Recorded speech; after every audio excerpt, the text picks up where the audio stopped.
It's that time of year again. Only 326 days until Halloween. Just kidding.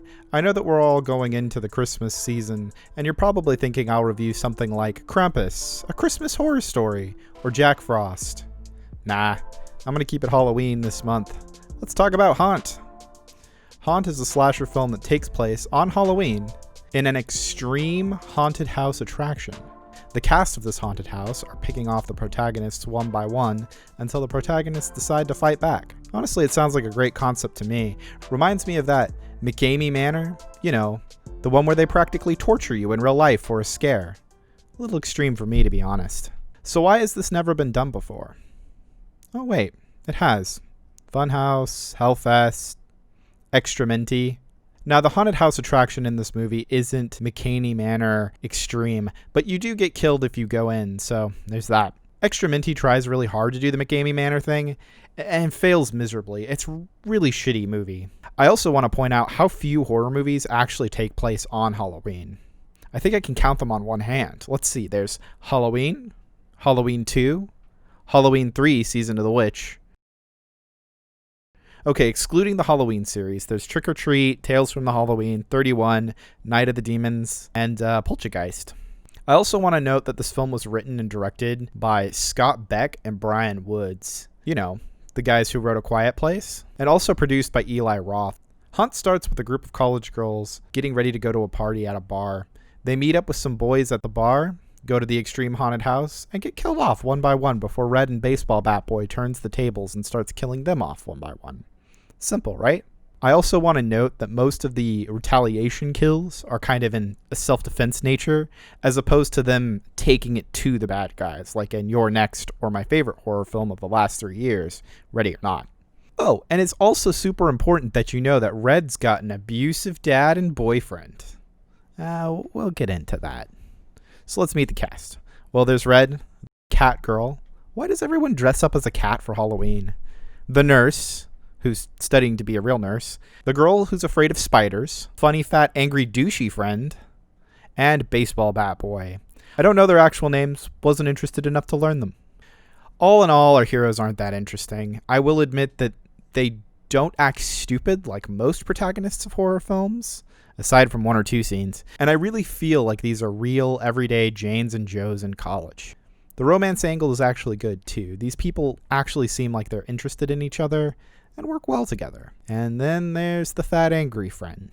He's kind of like the obnoxious guy in Night of the Demons. Maybe that's what they were going for.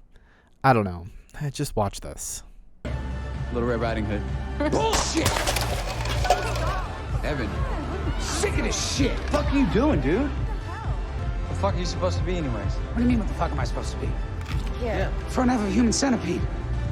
Other 2 dudes just bailed, so now I'm walking around looking like a fucking jackass. Like, what the fuck, dude? You're a fucking asshole. He's an absolute prick, and you all are hanging out with him? To be fair, he has some funny scenes. The Lyft driver scene in particular had me chuckling. Wait, Evan, what are you doing? I'm paying my tuition. Hey, guys, water? Anybody? Yes. Mints here? Thank you. Yeah. Yeah. What is this? That would be Dasani Flat and Altoid Cinnamon Yeah, Mints. no, if you think we're actually going to pay you to drive us to a haunted house that you wanted to go to. I'm a professional in the rideshare business. I can't just give you a free ride because you're my buddies. Oh. Then there's the nurse, who's a little annoying. She keeps bringing up her cousins. At first I was like, why does this character need to follow up every fact she has to say with my cousin does this for a living? Are the writers just trying to give me an excuse for her knowing things? I don't need an excuse, man. I buy that she's smart. They put oil on the walls. What is cheaper? Oils? Not cheaper than paint. My cousin Hasib, he's a petroleum engineer. It's a 2-way mirror. My cousin Summer, she's a criminal psychiatrist. I feel like my cousin Alina. She's a proctologist. How many fucking cousins do you have? 46. Oh, that's her shtick. Okay, sorry guys. Honestly, that's not a problem. And then you have the bad guys, who I love. They all wear these papier-mâché masks of generic monsters. There's Satan, Witch, Zombie, Dracula, and then there's the ringleader clan. Oh, and Sans. They kind of remind me of the Strangers in The Strangers, or like the animal masks in You're Next. Just kind of a nice little touch. So there's this great bit where you don't know who all the killers are yet, / aren't sure if the cast is in on it or not, and they meet up with Ghost. And Ghost acts like he's just some concerned employee until they start grilling him. There's a lot of tension in these scenes, and you aren't really sure if he's on their side or not. He even tells them his name is Mitch.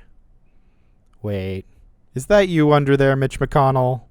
Now, Ghost is my favorite of the killers because he really just gives off that employee vibe. Also, his face reveal is just great. Do you still want to see my face? Well, you look nervous. Is it the scars? You want to know how I got them? It's a bit of a work in progress, but I think you'll like it. Oh, fuck, it is Mitch McConnell. The thing I really like about the bad guys is that they're literally just doing this for the edge. They fucked up their faces in real life to be real life monsters and then lure people into this haunted house just to kill them for funsies. This is revealed by the Dracula guy, who's just one of their errand boys who just got initiated in. I'm cool with this. I think evil for evil's sake is fine. I don't need some backstory about how Clown's mom was a junkie or he's a failed filmmaker just making a haunted house for internet clout or some shit like that. The fact that they are sadistic is enough for me. Now, before I gush about this movie some more, I do want to talk about Red's backstory a bit. In the opening, they show a pumpkin being smashed up against the door and a truck driving away. We then cut to Red covering up a bruise with some cover-up. And I was like, oh, she's in an abusive relationship, and that guy driving away must have been her boyfriend. I'm glad they didn't heavy-handedly tell me that she's in an abusive relationship. And then her friend comes into the room and tells us that she's in a heavy-handed abusive relationship. Everything's fine. He's an alcoholic. Harper, you want to know how I can tell? Because he's an alcoholic. There's also a part where they're waiting for Baseball Bat Boy to get back, and she tells everyone about her abusive dad, kind of out of nowhere. I know this is supposed to make us feel for her and relate, but it felt a little out of place and definitely heavy-handed. There are moments where this gets addressed more, and it's a little more subtle, like when Satan is about to attack Red, and she says, Please don't hurt me, Sam. And then he goes, Who's Sam? I get from this scene that wasn't the first time Sam's been abusive to her and hit her. And then in the very next scene, her boyfriend who's been tracking her down calls her. Clown answers. He then says, this is Sam's, Red's boyfriend. And I was like, yeah, we got that. You didn't need to tell us. However, I do like the personal battle that Red has to go through. Satan is kind of representing her learning to fight back, not let herself just take abuse. There's a scene where she flashes back to her dad abusing her mom while she's under the bed, as she's under her bed, and then Satan approaches her, and then she gets the nerve to fight back. I liked that shit. Don't have a problem with her backstory per se, but it's a bit ham-fisted if you asked me. So the good, it's a cool concept. They're likable characters with mostly good chemistry. The writing is mostly good, especially for a slasher film. The pacing was good, never got bored, never thought a scene overstayed its welcome. The villains are cool as fuck. I love the traps. I like that the abusive boyfriend goes looking for her and then gets iced. And the kills were good enough to feed my bloodlust.